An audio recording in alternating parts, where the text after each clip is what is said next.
Oui, bonjour professeur. J'ai choisi comme deuxième cas d'analyse par rapport aux moyens de défense un jugement de la Cour du Québec est contre Serge Thériault. Dans le fond, Monsieur Thériault, il a fait face à des accusations de voies de fait contre un agent de la paix alors qu'il utilisait une arme, des conduites dangereuses et des entraves à un agent de la paix dans l'exercice de ses fonctions. Si on fait un résumé, je vais vous montrer ici les jugements, c'était lesquels. Si on fait aussi un résumé des faits pertinents, Monsieur Thériault a tenté à de plusieurs reprises de faire des plaintes au poste de police, la Sûreté du Québec, Sept-Îles, qu'il se croyait victime du piratage informatique de son téléphone cellulaire, mais à chaque fois, les agents de la paix n'acceptaient pas, ils refusaient de recevoir sa plainte. Puis lui, la dernière fois qu'il est allé au poste de police, en quittant le poste, il a appelé les 911 pour se plaindre des agents qui ne voulaient pas prendre sa plainte. Puis en utilisant son téléphone cellulaire en conduisant, il a été arrêté par un policier, un agent de la paix. Puis il a donné une amende vis-à-vis les corps de la sécurité routière. Puis l'accusé pour ça s'est mis en colère. Puis il a commencé à insulter l'agent, puis l'agent en disant qu'il irait donner un deuxième constat à cause des injures. Monsieur a pris son véhicule en mouvement. En quittant l'emplacement, il a percuté de l'agent dans la main et de la hanche. Puis par la suite, là, toute l'altercation, le véhicule a été juste arrêté au moment qu'un deuxième policier est arrivé sur place avec un véhicule pour l'arrêter dans la route. Fait que le tribunal a conclu que sa défense d'automatisme n'était pas pertinente. Son allégation était qu'il prétendait qu'au moment des événements, il avait un état de dissociation causé par la prise excessive des médicaments, il prenait habituellement du Rivotril, pas ça du leur, un problème de genoux. Il prenait aussi il avait pris une dose plus élevée que l'habituel et qu'il avait pris aussi l'Ativan, lorazépam, prescrit pour sa mère. Fait que l'argument de monsieur était qu'il était dans un état d'intoxication que ça semblait à l'automatisme, c'est que pour ça, il n'avait pas de contrôle de ses gestes. Puis le tribunal n'a pas accepté ses arguments comme moyen de défense. Puis il a compris que le monsieur était coupable des chefs d'accusation. Fait que selon mon analyse, je suis comme vraiment en faveur pro la décision du tribunal.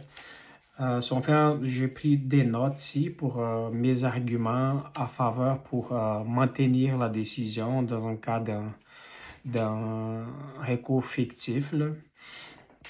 Je compris que le tribunal a bien appliqué correctement les critères de fardeau de les présentations qui n'étaient pas présentes.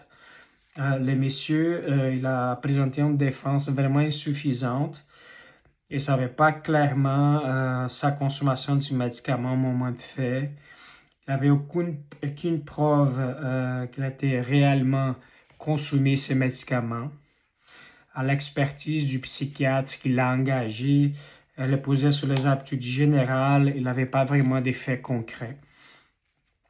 Donc, ce n'était pas vraiment une question même de crédibilité, c'est une question d'absence fondamentale des faits. Puis, un autre point, c'était vraiment une évaluation rigoureuse de la preuve de l'expert.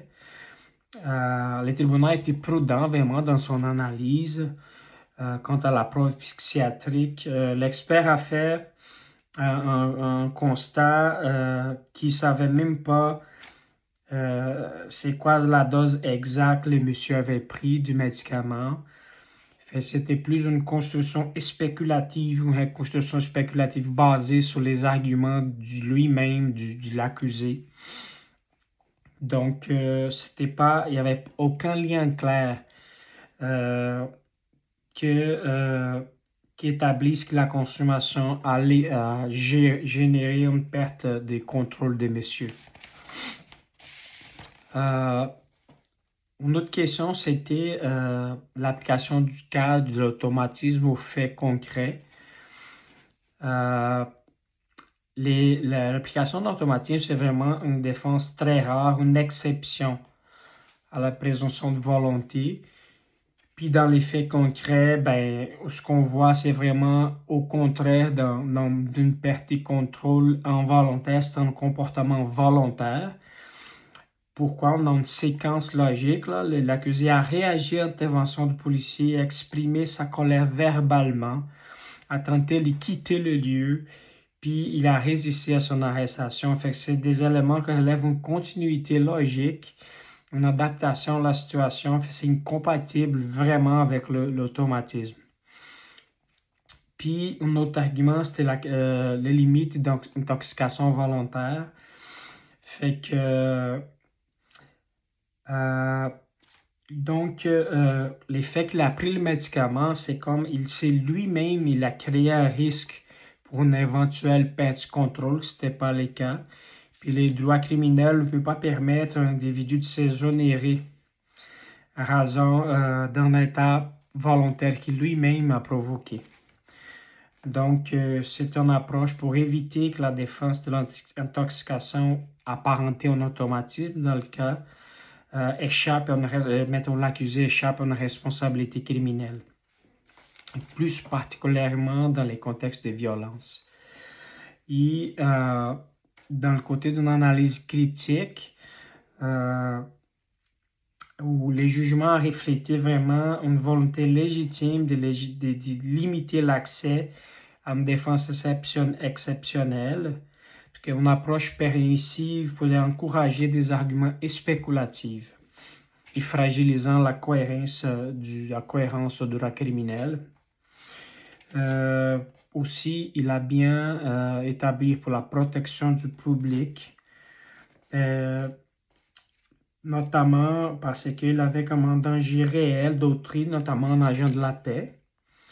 Ils permettent une exonération dans un contexte comme ça, c'était basé sur une preuve incertaine, irait à l'encontre des objectifs de la prévention de la sécurité publique. Puis finalement, les jugements ils mettent en évidence aussi que les individus doivent assumer les conséquences de leurs choix, notamment en matière de consommation de substances. Donc, reconnaître facilement une défense automatisme dans un contexte d'intoxication volontaire risquerait d'affaiblir ces principes essentiels.